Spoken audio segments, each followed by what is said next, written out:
morning, everyone. Hallelujah. Nag-enjoy po ba kayo sa worship natin? You know, while I was just worshiping, parang yung sa loob ko is, wala lang, parang gusto lang magsabi na, thank you, Jesus! Talagang, there are so many things that we can thank Jesus for. At yung ngayon talaga is a celebration of His resurrection. Tapos when Tessa came up here, talagang pakala ko, sabi ko, may usapan ba kami na parang feeling ko Tessa's in the house and that she's going to preach. Akala ko magdidire-diretso na. Hallelujah. So, hallelujah, you know, malay mo. Oh, hallelujah. Kanina nga yung worship parang ang ganda ko magdidire-diretso. Hallelujah. Thank you, God. Lord, we thank you. Thank you for today. Thank you for giving us the gift of life. And Lord, thank you for just showering us, Lord God, with your revelation. Panginoon, maging sa awitin kanina, Lord, punong-puno kami, Lord, ng kasiglahan sa loob. Knowing everything that you have done for us, knowing everything that you have given us. Lord, we thank you, we worship you. Salamat itong araw na to has been set aside, Lord God, just to talk about what you have done on the cross for us and how you have resurrected back to life. Hallelujah, Father. Thank you, Lord God. Teach us today. Just fill us today. And yours is the glory and the honor in Jesus' mighty name. Amen. Amen.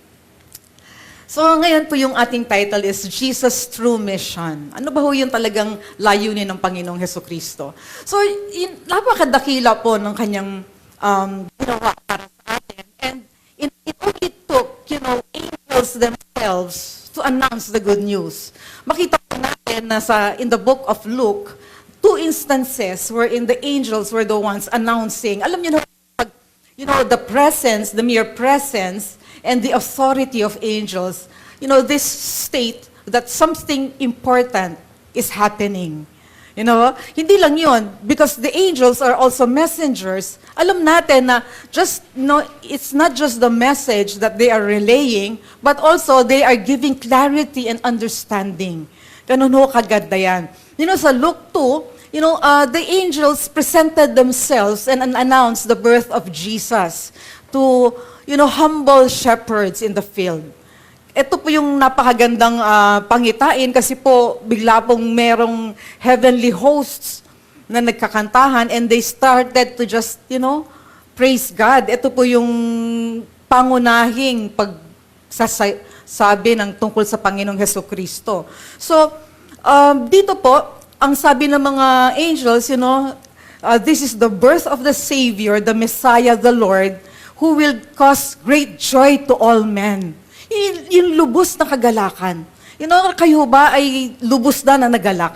Na-feel nyo na ba yung sobrang to the max yung iyong joy?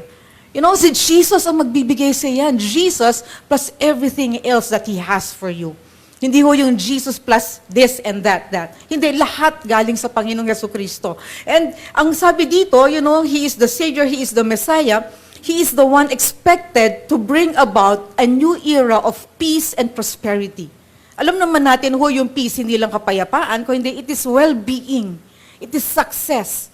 At yung prosperity po, ito po yung increase sa ating mga buhay. Kaya po napakaganda nung kanilang inaasahan.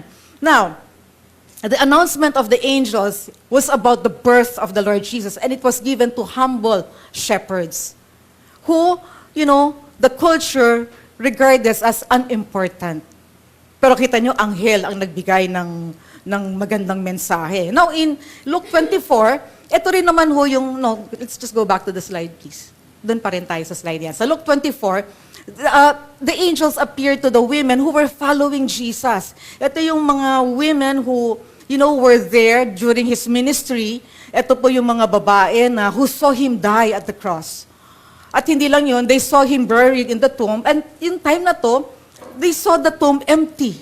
Ito mga women na to who followed, these were Mary Magdalene, Mary the mother of James, hindi po yung kapatid ni Jesus, kundi parang cousin din ho yata, si Joanna. Si Joanna ho, yung ating mga parang nuggets dito, Joanna was well off. Kaya si Joanna ho was one of the women who supported Jesus' ministry. And because these women brought in spice na napakamahal, ang sinasabi ho ng mga commentaries dito, Joanna was one of the ladies who prepared really for the spices that we should be brought to Jesus. So, meron din ho mga iba pa mga ladies na nandun, but they were already unnamed. Kita nyo ho, sa 3 tao, dalawa yung Mary. Napaka-common ng name. So, again, itong sa pag-a-announce ng resurrection ng angels, yun ang sabi ng angels, tingnan natin sa Luke 24, verse 5, in their fright, natakot yung mga babae, in their fright, the women bowed down with their faces to the ground, but the men, these are the angels, said to them, why do you look for the living among the dead? So ito pa yung tanong na itong mga anghel sa kanila, parang takang-taka yung mga anghel. Again, these angels announce, the resurrection naman, kanina birth of the Lord Jesus Christ to these women. Etong mga women na to, yung few women, they were also considered unimportant in the culture of that time. So, makita natin, sa English, Happy Resurrection Day, right? Sa iba, Happy Easter. Kaya lang mas maganda yung resurrection because it really points to Jesus. Kasi pag sinabi Easter, parang fertility, yung parang ganun new day. Pero hindi, mas maganda yung Happy Resurrection. Sa Christian, na way din ng pag-a-announce ng Christmas, the birth of Jesus, di ba sinasabi, Merry Christmas. Di ba? Maligayang Pasko. Sa iba, Merry Xmas. Pero syempre, mas maganda yung Merry Christmas. Because Christ is the reason, that we are joyful. We have joy. Di ba? Sabi nga, joy to all men. Ngayon, sa Tagalog, yung Happy Resurrection Day is, di ba? Maligayang Pasko ng pagkabuhay. It's a combination of the announcement of the angels. The birth of Jesus and the resurrection of Jesus. Nakakaganda, kaya nga, natutuwa ako. Tapos yun din yung kaninang bati sa amin ni Paige, maligayang ng pagkabuhay. Napakahalaga niyan. Now, makita natin, that we are talking about the angels. To understand the angels is to understand the message. Kung nakita natin kung ano ang kahalagan, ang significance ng mga anghel, makikita natin yung significance na kanilang tanong. Anong tanong nila? Why do you look for the living among the dead? Now, etong mga angels na to, in Psalm 103 verse 20, there is this call for the angels to worship God. Ito'y panawagan. Sabing ganyan, bless the Lord, you His angels, who excel in strength, who do His word, heeding the voice of the Lord. Itong pagkakatawag na ito, this aligns the angels to their role, as under God. Yung sila ay submitted sa Panginoon. Ito yung pagkakatawag sa kanila, yung sa kanilang divine order, na hindi sila tataas sa Diyos, kung hindi sila ay under God. At hindi lang to, this is also emphasizing that they are acknowledging God's supreme authority. Alam niyo, ito rin yung scripture na ginagamit natin na yung importance of praying the Word of God. Kasi tayo, when we pray, marami tayong ginagamit na words, but when we pray the Word of God, the angels hear the voice of the Lord. At ang sabi dito, di ba? They excel in strength who do His Word. Amen? So sila, yung mga nagbe-minister din sa heirs of salvation. Pero this time, the angels are honoring God. This is a call to worship God. So makita natin yung ganda nito. Now, sabi dito, then, na these angels were exceptionally strong. Napakalalakas nila, and they follow His word. So how strong are they? In 2 Kings 19, verse 35, basahin natin, no? That night, an angel of the Lord went to the Assyrian camp and killed 185 soldiers. At dawn the next day, there they lay, all dead. So how exceptionally strong are they? Isang single angel nakapatay ng 185 na mga kalaban ng mga Israelita. So, ganun kalalakas itong mga angels na to. They have the ability to carry out God's command with strength and with authority. So, yung kanilang kalakasan was not for their own sake. You know, yung kanilang strength was for them to do the command of God. Ganun ka-importante niyan. These angels are obedient servants who execute God's commands. You know, so these angels are models. Diba? They serve as models for believers, emphasizing the importance of us aligning our lives, our actions, you know, everything about us to the Word of God. Kaya kita niyo, yung kanilang parang nung nakita nilang nagkakaganon yung mga angels, yung mga women, takang-taka sila eh. Parang, why do you look for the living among the dead? At di ba nakayuko pa yung mga babae? So hindi nila maintindihan. So they were surprised. So sa mga angels, the word of God is the final authority. Amen? So kasi yung mga angels, they already know that Jesus will be resurrected. And they are sure that these women also know about it because they are followers of Jesus during His time in ministry. So sa kanya, parang talagang iba. You know, parang kakaiba to mga ito, hindi ba nila narinig? Sa kanila, once it was spoken, it was settled. So magandang aral din sa atin yan, you know, as believers, as Christians, you know, as children of God, what God has spoken, what God has written in His Word is already settled. Amen. Ano man yung pinagdadaanan natin, it might seem, you know, the third day already, but you know what? It will happen according to His Word. Amen. Ganon kabisa ang kanyang salita. It will not return to Him void, but it will accomplish the very purpose for which it was sent forth. Hindi babalik na parang, ako, better luck next time. No. Accurate yan. Right on target, right on time. You know, perfect timing lahat yan. So tayo rin, you know, let us be mindful that when we release the Word of God, we should be expectant. Yun, parang hindi pag nirelease natin yung Word of God, parang malungkot pa rin tayo. You know? Once nirelease natin, you know, let's party already. Let's be joyful. Because, you know, we can already consider it as done. Tapos na. So now, what did the women witness? Ano ba yung nakita nila? Number one, they witnessed the fulfillment of Jesus' predictions about His resurrection. So kita natin yung magandang pagkaka-interweave ng Biblia. Ang Biblia will interpret, you know, Scripture will interpret Scripture. Magkakatuwag lahat sila. In Luke 9, verse 22, sabi ganito, "The Son of Man must suffer many things and be rejected by the elders, the chief priests, and the teachers of the law, and He must be killed on the third day and be raised to life." So, dito makita natin na si Jesus, ang kanyang true mission was, you know, not for Him to be what the disciples or the crowd expected. You know, kasi ang expectation nila was Jesus to be a national and political deliverer. Pero hindi siya niyan. So, kay Jesus, you know, ang dating ng mga tao, it was like having a viable presidential candidate. Dali natin sa Pilipinas, viable presidential candidate na talagang nandito yung hopes mo. Very good, very perfect.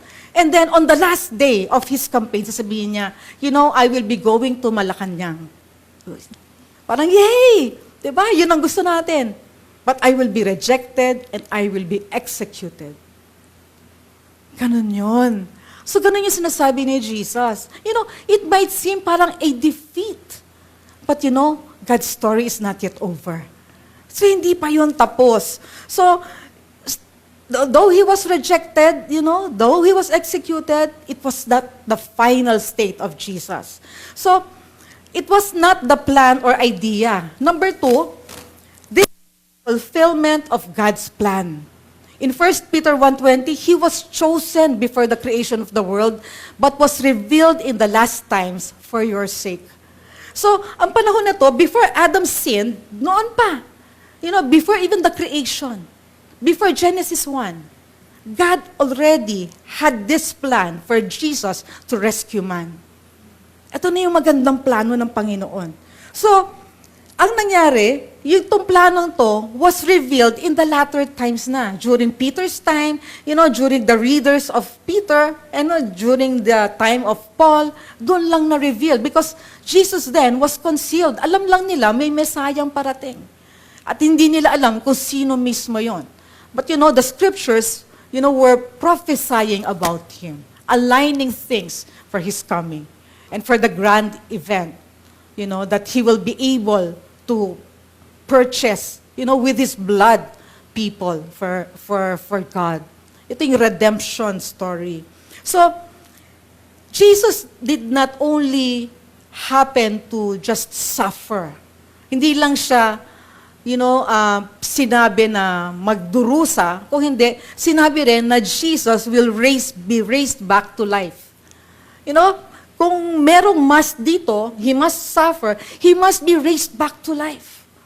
Alam niyo, merong isang great painter Hindi ko alam kung si Michelangelo yun si Michelangelo, Sistine Chapel. Ayun. So, binipinta niya yon pabaliktad, yung pinaka-ceiling ng isang church na parang dome, napakalaki. So, he was, painting the episodes of, the crucifixion. Yung walk to the cross, yung lahat yan. Siyempre, yung kanyang crucifixion, ang ganda. But when he was, going to the final stages, talagang sabi niya, ito ang pinakamaganda. Ito yung parang, hindi niya malaman kung paano niya pipintahin. Ito yung resurrection of the Lord Jesus Christ. Because many people think about the Holy Week as only, the crucifixion. Natapos doon. No, Jesus was victorious. There was the third day, there was Sunday, when He rose back to life. Yun ang pinakamaganda doon, when He rose back to life. Now,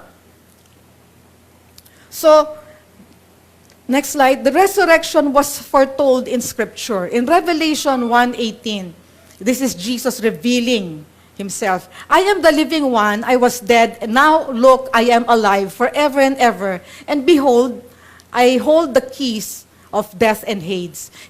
Jesus was already stating who He is. Ang sabi niya dito, I am the living one. He is God eternal.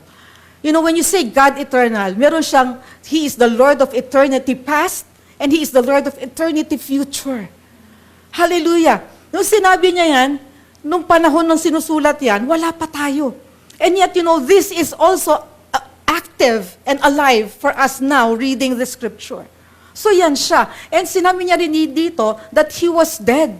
Siya'y namatay. Now, His death is the fulfillment of Old Testament prophecies. In Isaiah 53:7, sabi ganyan, like a lamb to be led to the slaughterhouse was Jesus. But we should not think that, Jesus was a helpless person because of the circumstances that He was faced in. Kasi sabi dito, di ba, like a lamb led to the slaughter, like a sheep that is silent before her shearers, so He did not open His mouth. So we should not think that Jesus was like a helpless lamb. In fact, it is contrary. Kabaliktaran. During His suffering, during, His death, He was in control. Hallelujah. Paano ka ba naman magiging hindi in control yun kung nagsasuffer ka? And you did nothing. Amen? You just allowed the will of God to happen. Mahirap yata yun, na-experience nyo na ba yung kinukurot-kurot kayo? At hindi kayo gumalaw? Langgam nga lang Diba? So, ito yung dinadanas ng Panginoong Hesukristo. Even in His suffering and death, He was in control. Makita natin how control was He.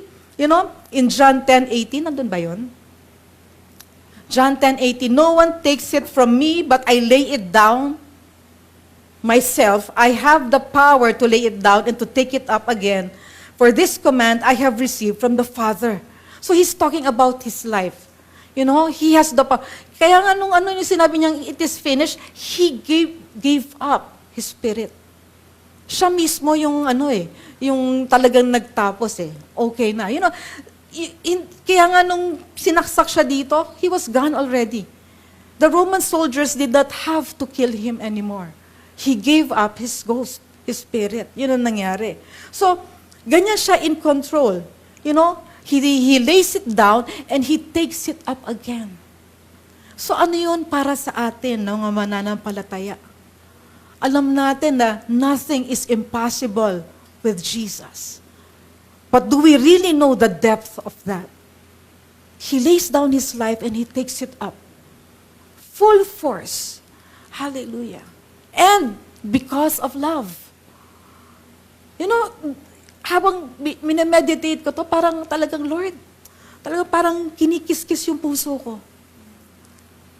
Sa kanila, love is everything. You know, sometimes, you know, ang dami mong iniisip eh. Ang dami mong alam, you know. Pero sa Lord, isa lang ang agenda niya. To be in union with us, to love us. So sa atin, you know, kahit ang dami nating iniisip, isa lang maging agenda natin. To be just enjoying the union and just allowing God, Jesus, the Holy Spirit to love us. Bigay lang natin, you know. So, number 2, Jesus' death showed the humanity of Christ. In 2 Corinthians 5:21, God made Him who had no sin to be sin for us, so that in Him we might become the righteousness of God. So the idea of man being sinless is foreign to the Jewish mind. Hindi sila nag-iisa.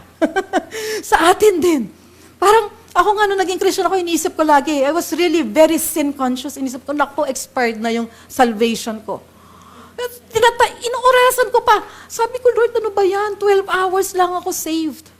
But not with God. Once you are saved, you are forever saved because it does not depend on your actions, on your behavior, even on the way you think. It is dependent on His cross, His sacrifice. Amen? By grace, you have been saved. Not of yourself. Hallelujah. Kaya sabi ko, wow, sabi ko. So yun yung humanity ng Panginoong Jesucristo. You know, yung walang sinless, pero si Jesus, you know, He was sinless. At when Jesus even challenged the people na sabihin kung ano yung sin niya, I think that was in John, nobody even dared. You know, even in His humanity, no one even dared to say, ito yung one, wala silang mabilang. Wala silang maisip. Wala silang maisip. So Jesus never became a sinner, but He became a sin for us. Di ba? Tayo kasi, makasalanan, kasi may ginawa tayong kasalanan, hindi lang yun. Bunga yun nung kasalanan ni Adan. Pero si Jesus, He became sin. You know, sin was not in Him. It was outside of Him. You know, He symbolized sin. He represented sin. Kasi hindi pwede yung siya mismo yung maging, sinner eh. Kaya siya yung sin. Siya mismo yung His becoming a sin for us is an act of love and not an act of sin. Diba, inako niya. Hindi siya gumawa ng mali na parang, sige, I represent these sinners. No, it wasn't like that. You know, it was His love. Okay na ito. No, everything. Put it on me. Charge to my account. Napabuti ng Panginoon. Yung talagang the goodness of the Lord brings me to repentance. Na talagang nag-iiba ang isipan natin dahil sa kabutihan ng Panginoon. Susunod, you know, we talked about His death. Now let's talk about His resurrection. Jesus' resurrection is a fulfillment of prophecies. Now, ito yung, this resurrection is like describing, you know, the great desire of David. Gusto-gusto ni David kasi that he will be forever, continuously be in the presence of God. At ito yung sinasabi niya, because you will not abandon me in the realm of the dead. You know, he had this confidence that, you know, the care, the blessings, the love of God will be continuous. It will not be hindered when He die.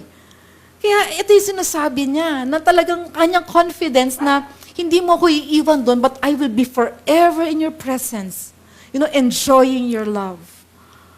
Kaya nga, di ba, si David, talagang no matter what he did, you know, talagang ginamit pa rin siya ng Panginoon. Kasi lagi siya nakatutok sa Panginoon. Amen? He was very keen. At yung purpose ng Panginoon sa kanya, hindi nagbabago. At gano'n din tayo. Ang purpose ng Panginoon sa atin, hindi nagbabago. Siya ay dakila. So, David is confident. Ito yung kanyang confidence na ang Panginoon hindi magmamaliw sa kanya. Na hindi siya iiwan. Amen? Diba yung scripture natin ngayon sa Hebrews 10, He will never leave us nor forsake us. Hindi tayo iiwan o pababayaan man lamang ng Diyos.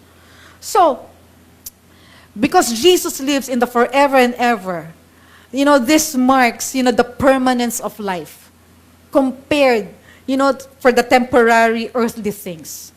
So talagang kita mo yung distinction. Permanente ang Panginoon. He lives, buhay. Even if you have, small little deaths, you are saved, you are a believer. Pero alam mo, minsan may mga parang dark spots sa buhay mo. Yung parang may mga shadows na parang, Lord, saan ka? Point to Jesus. He lives forever and ever. And when He lives forever and ever, it is the fullness of life. It is the abundance of life. Amen? Diba sabi niya sa atin, I have come to give life, and life to the full until it overflows. That is the only kind of life that Jesus has para sa atin. Kaya tayo, take advantage tayo. It is an opportunity for us to experience. At di lang experience, it's an opportunity for us to indulge in and to give away to other people. Gamitin natin yun, di ba? So, Jesus did not rose from the dead just to die again. Di ba? Wala nang kamatayan ng Panginoong Jesucristo. Kaya yung pinapanampalatayaan natin ay buhay na buhay at nag-uumapaw sa buhay. Amen? So, what was He saying, In Revelations 1:8 then, sinabi dito that Jesus has the keys of death and Hades. Para na lang din sinasabi niya na, I have risen from the dead and I have conquered the grave. Diba? Kasi yung Hades, this is the realm of the dead. Ito yung graveyard. Ito yung parang libingan. Ito yung sinasabi niyan. Ngayon, sa atin, minsan baka tayo rin, some people think, that the devil he is the champion of hell. Parang iniisip natin na yung demonyo, siya yung parang namamahala. Kasi din yung mga depictions, di ba? People draw it, people talk about it, people write about it, na yung devil talagang nabamayagpag sa impyerno. Some even think that the devil has the authority to determine death. Diba? Yung parang, ayan, kinuha na ng hinatak na. Diba? Merong yung sickle. Diba? May carrot. Yung images. But that's not true. Ang sabi dito, diba? Jesus holds the key to death and, the grave. Amen? Nasa kanya yung susi. At alam nyo, nung kay Jesus yung susi, ang magandang balita, walang duplicate. Hallelujah. Wala siyang hahawakan. Pwede siya manloko, nanloloko siya lagi, pero wala siyang duplicate. Na kay Jesus, no duplicates. It is written in His Word. And His Word is final. So, tingnan natin, why is the resurrection very important? So, number one, it is, in 1 Corinthians 15, verse 14, and if Christ has not been raised, then all our preaching is useless and your faith is useless. So, yung resurrection is very foundational. It validates His divinity. Kasi kung hindi siya nag-raise back to life, it nullifies His claim as being the Son of God. Kita natin yun? Grabe. Ngayon talagang sure na sure tayo, Jesus is really the Son of God. Kasi ang daming eyewitnesses. Diba? The disciples, diba? The two men on the road to Emmaus, yung may mga special appearances siya, tapos may 500, may 2,000, may mga paulit-ulit pa. He is indeed the Son of God.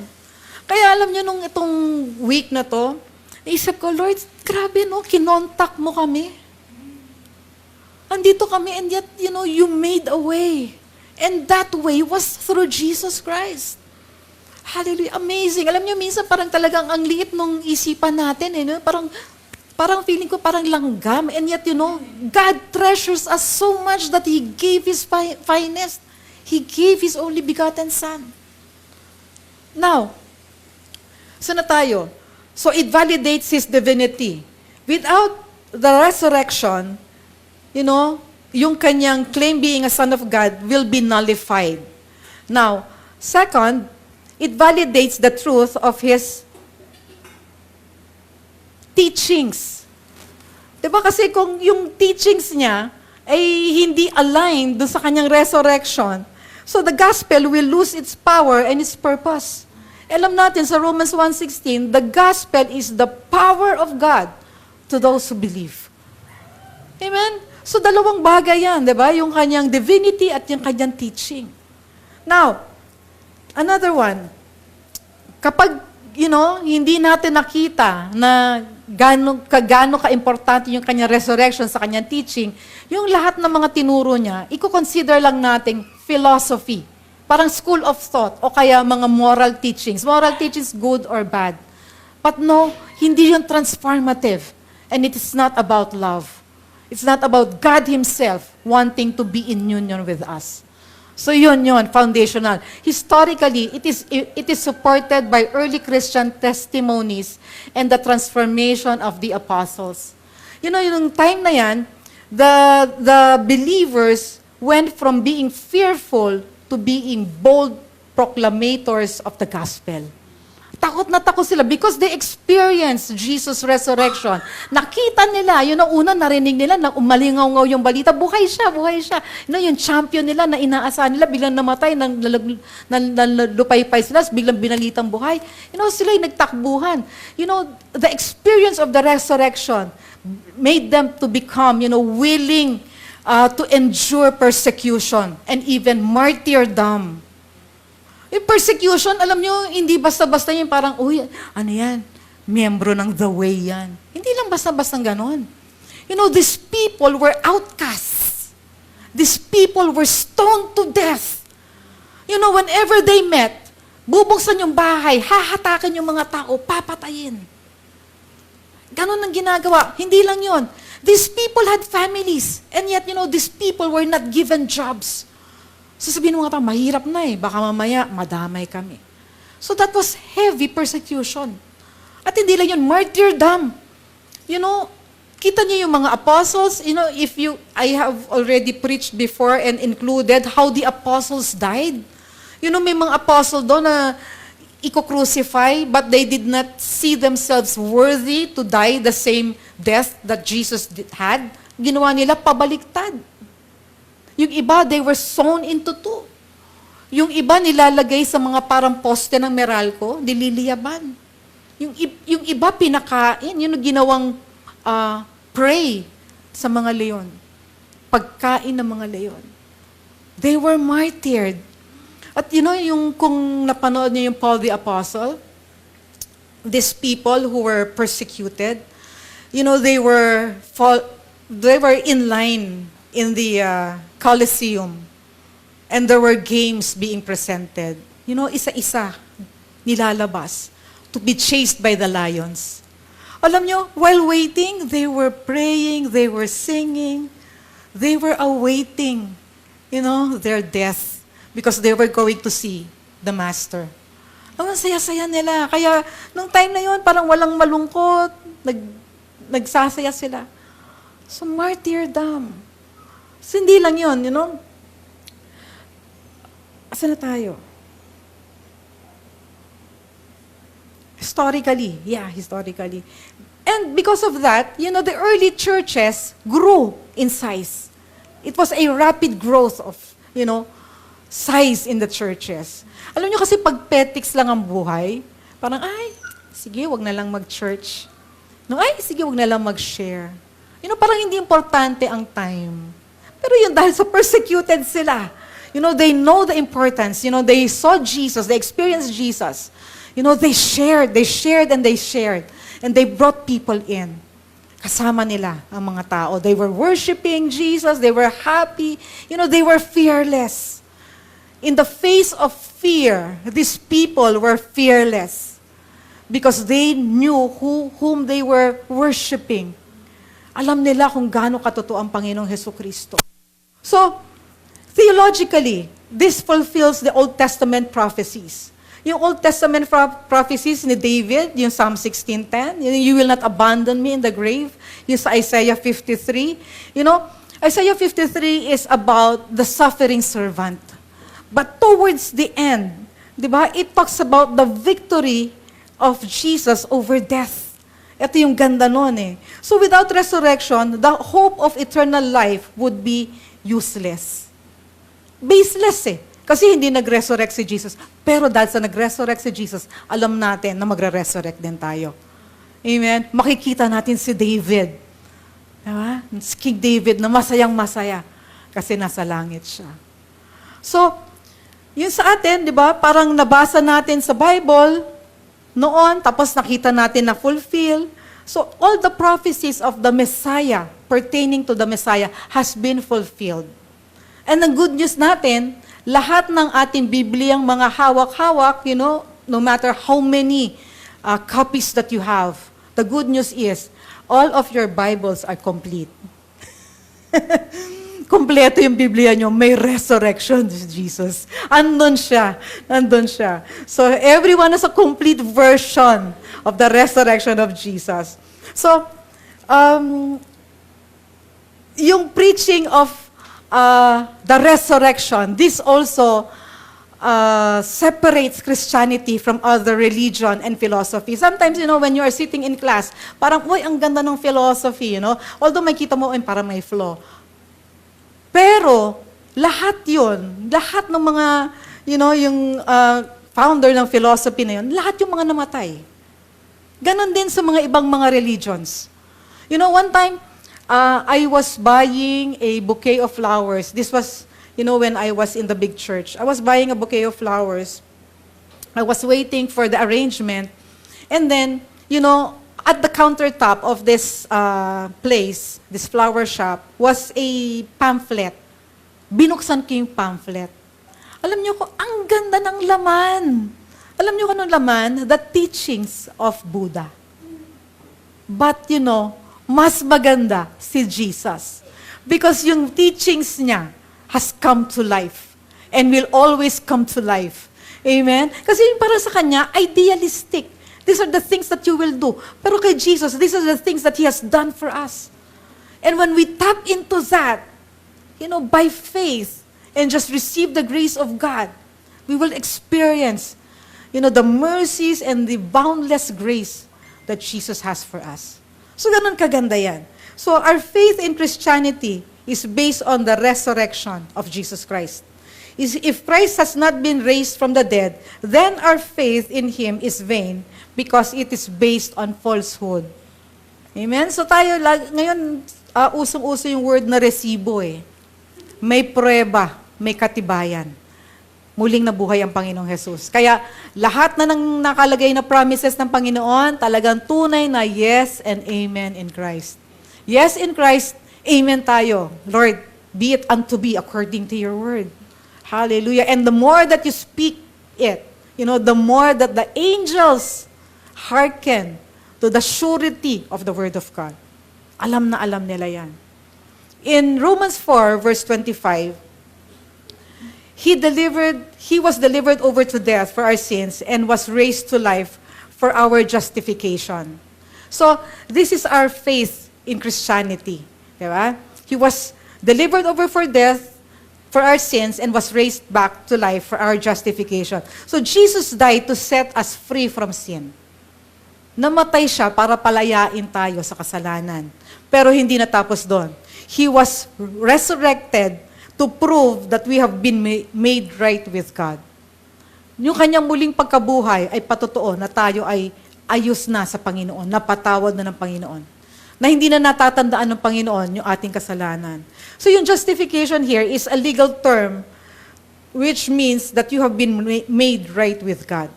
Now, in Romans 5, verse 18, so then, As through one trespass there resulted condemnation for all men, even so through one act of righteousness there resulted justification of life to all men. So in Christ, you are sin-free, you are guilt-free, and you are wholly innocent of all the claims against you. Bayad na ng Panginoong Hesukristo. Yesterday, today, and forever. Amen?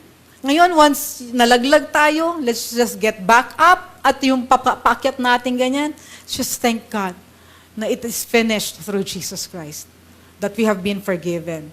Now, the resurrection assures believers that their faith is not in vain. In 1 Corinthians 15, verse 17, and if Christ has not been raised, your faith is worthless and powerless, and you are still in your sin. So, if there is no principle in resurrection, kung walang resurrection, then Jesus did not rise from the dead. Siya yung una nag-resurrect eh. So may resurrection. So then, death has no power over him and it cannot defeat him. Kasi nag-resurrect siya eh. Then, di ba, kung si Jesus hindi nag-resurrect, he cannot offer a complete sacrifice for sins. Pero nag-resurrect siya eh. And his sacrifice is completed. Then, kung walang resurrection, the sins cannot be completely paid for before God. But since nag-resurrect siya, all our sins have been paid through His blood. Amen? Kung hindi siya nag-resurrect, then we are still in our sins. Nandun pa rin tayo sa kasalanan, sa kadiliman. But the good news is Jesus has resurrected. And He is risen. And He is able to save us. Amen? So, ito yung assurance natin ng ating pananampalataya. Because Jesus has resurrected. We are already sin-free. Amen? We can already come before the throne room of grace and find mercy and help in time of need. Amen? Hindi yung parang may kasalanan kasi hindi makalapit. You know, ang pinaka-consequence ng sin, you know, is separation from God. And ano yung pinaka-sin? Isa lang ang sin. It is rejecting Jesus Christ. Amen? So once you have rejected Jesus Christ, all the other things come in play in your life. You are this, you are that. Pero makita naman natin, di ba, na once we are in Christ, we are, forgiven. At hindi lang tayo forgiven, we are blessed. Pinagpala tayo. Now, He is alive and we are free from the control and the penalty of sin. Amen? Yun yung maganda doon eh. Hindi lang tayo pinatawad, kundi wala nang hawak sa atin. Parang sa atin, whenever, sin would just be calling us, ito yung old man na tinatawag. But the good news, if anyone is in Christ, the old has gone and the new has come. Minsan parang akala lang natin eh. Kaya ako talaga dati, pag kunyari may something na enticing, ayoko mo na makita eh. Kasi tapos na yun eh. No? Hindi ko na kailangan makita. All I have to do is feast on the faithfulness of God. Amen? So naalala ko dati kasi napakaraming mga rehabilitate because they are dependent on substances. Pwedeng gambling, pwedeng yung addiction sa alcohol, sa drugs. But pabalik-balik yung mga tao eh.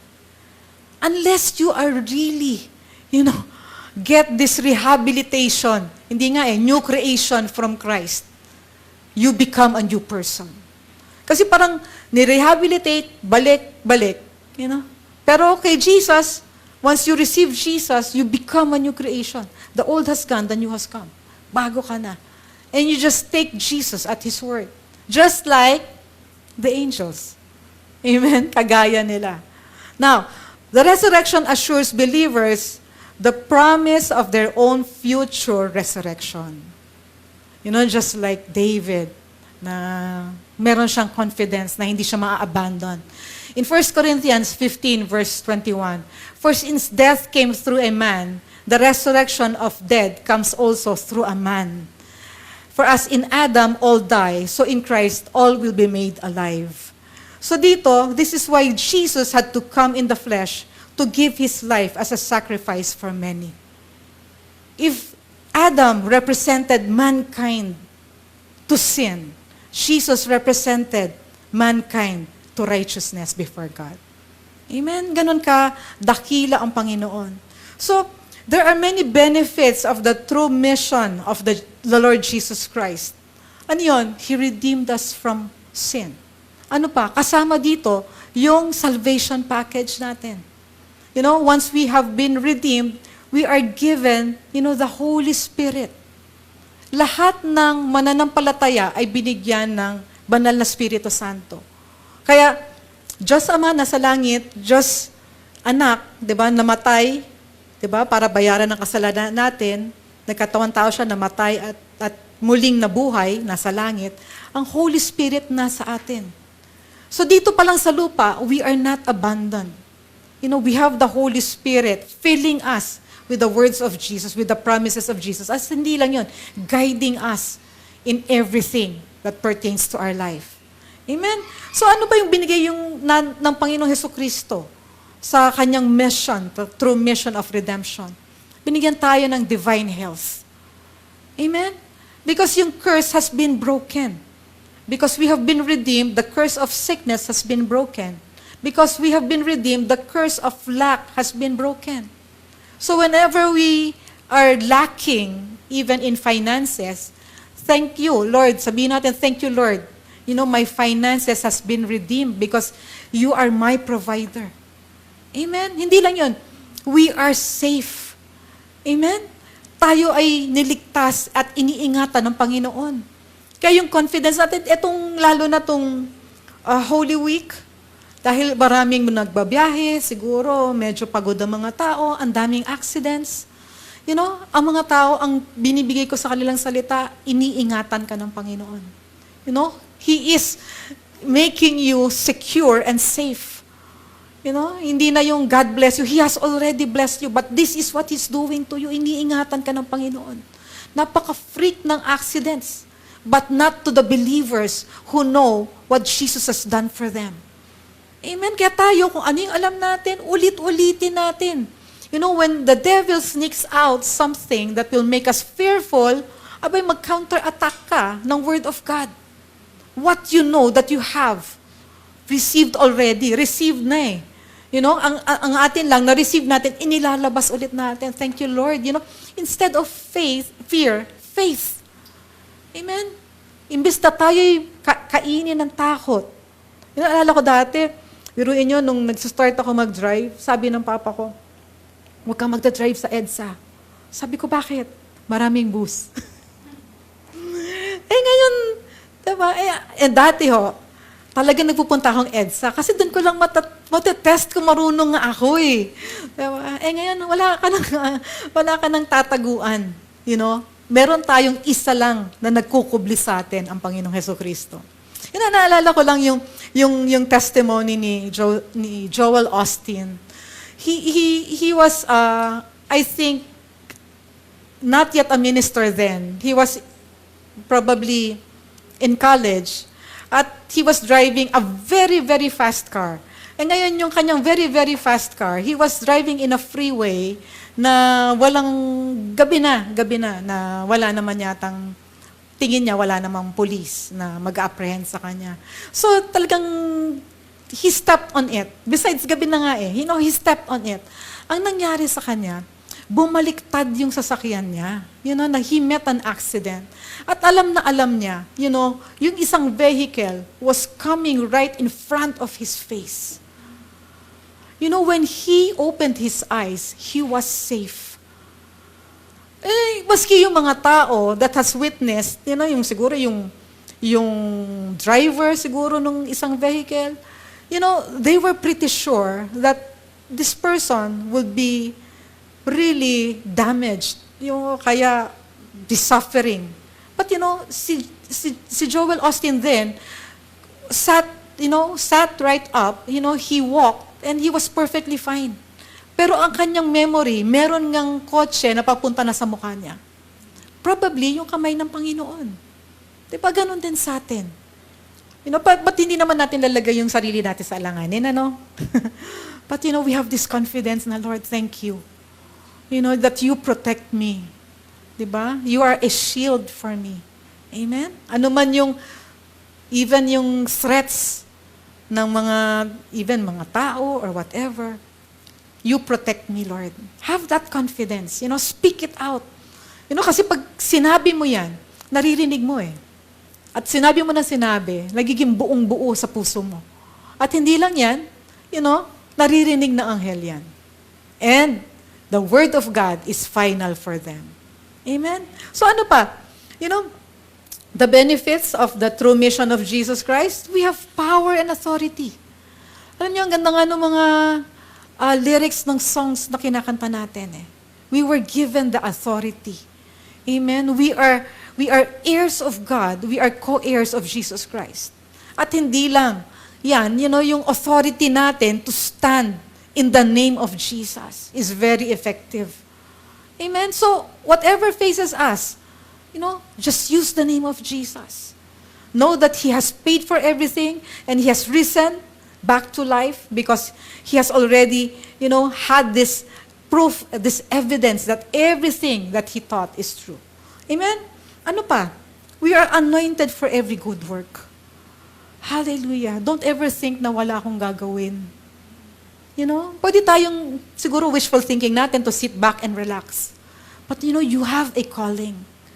God has a special purpose for you. Para sa'yo lang. And just ask God about it. And let it, brew. Let it just boil in your spirit. Na Lord, ano ba yun? Just have this time with God. And go back and go back and go back to it. Alamin mo, Panginoon, ano nga ba yun? Ano ba yung gusto mong gawin ko? It might be, for the day, for the week. It might be a long-term thing that God wants you to be in. Ano nga ba yun? Ano bang gusto ng Panginoon sa atin? Yung benefits that we are bearing fruit in season and out of season. Hallelujah. Tayo'y namumunga. Hindi lang tayo namumunga. Yung tayo bilang mga, we are the buildings of Jesus Christ. Raised high and tall to shelter people. People need to be sheltered. Isang araw lang, nag-init ang ulo ko sa isang tao. But thinking about the resurrection of Jesus, I have resolved in my mind, in my spirit, to pray for that person. He needs Jesus. That person has a purpose in this lifetime. And do not let that purpose be for the enemy. You have a part to play.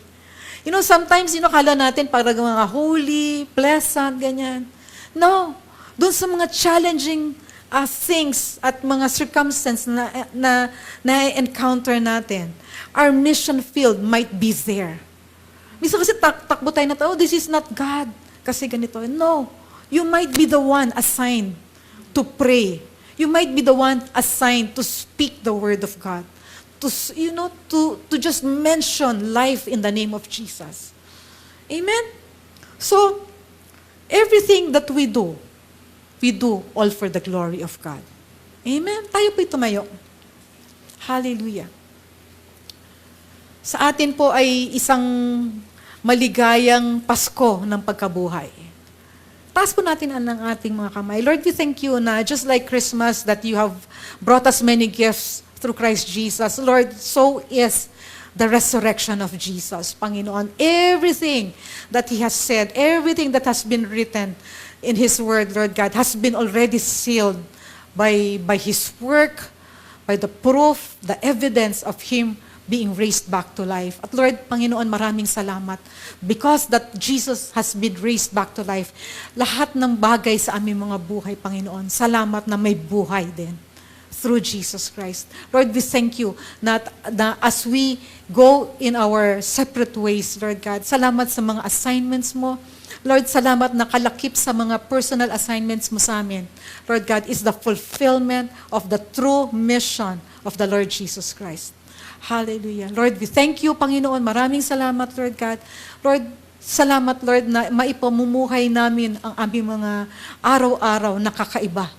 Lord God, because you are the difference maker, because you make all things possible, because you have the greater purpose for us, Panginoon, na yung buhay namin hindi lang makakain, matulog, kundi, Panginoon, meron kaming layunin sa inaraw-araw, Panginoon, at yung inaraw-araw na yon, Lord God, ay habang kami ay nakakonekta in the Spirit, Lord God, to your Spirit.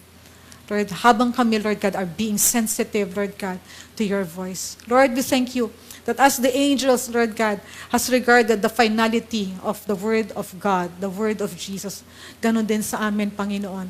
That as we search your Word, Panginoon, makita namin, Lord God, it is final, it is finished, and it has been paid for. And Jesus has risen back to life. Lord, we thank you, Panginoon. Maraming salamat sa buhay namin, Lord God, na everyday is a blessing, Lord God. Salamat, Lord God, sa pamilya namin, that we get to enjoy our family, we get to pray for our families, Panginoon, that there is hope for our families. Hallelujah. Salamat, may pag-asa, may biyaya, Lord God, may pagbabago sa aming mga pamilya.